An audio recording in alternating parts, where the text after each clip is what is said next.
All right. Hi, guys. Good evening. So my voice is kind of going out here, so let me see if I can do this. So kind of bear with me in the raspy voice and the possible coughing here. I'll try to get through it best I can. Looking at the first question here, how do schools in the first half of the 20th century compare to schools in the first half of the 21st century?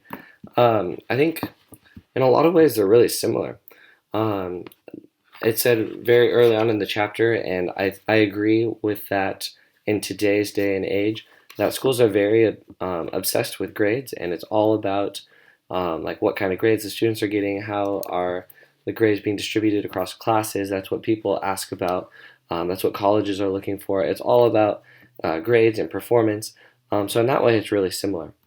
Another way I think it's really similar is on page 21 of our book here.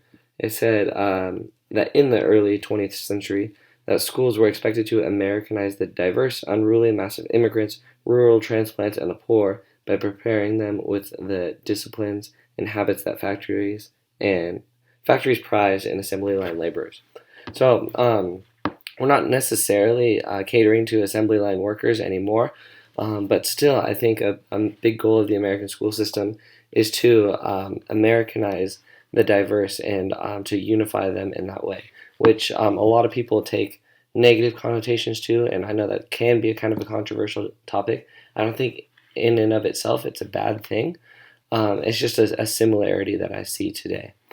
Um, one thing that I think is different from today versus how schools used to be was that back then in the age of industrialization, it talked about in our book how people went to school to learn how to do a specific trade or how to do a specific job to fit the needs of society.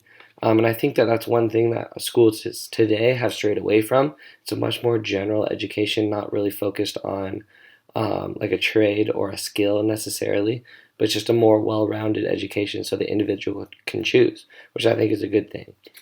Um, Regarding the second question, let's see. So, how do you see the ideas and beliefs of the early 20th century manifesting in your school's communication curriculum and instruction and grading?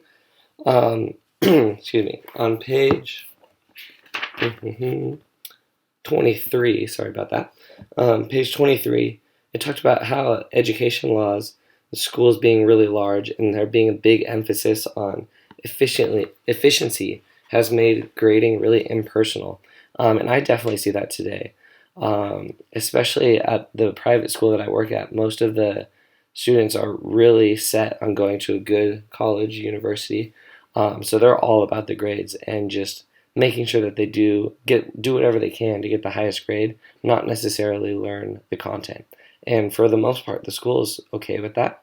And I kind of get into the bad habit of being okay with that rather than focusing on how much are they actually learning within the course.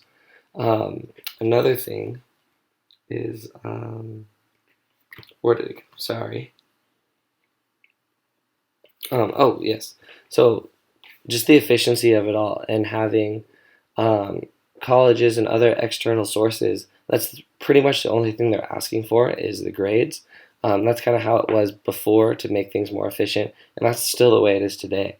I think maybe a better way to go about that is take the grades, but also letters of recommendations from teachers, counselors, people who know the students. Maybe have them take some sort of aptitude test to see other qualities, maybe other than just the letter grades that they're getting when they're going through and applying for colleges or other jobs or things like that. Um, so in a lot of ways, to sum everything up, schools and their grading policies are really similar now to how they were like 100 years ago. So definitely some things that we can be improving upon and things that we can be updating in our schools.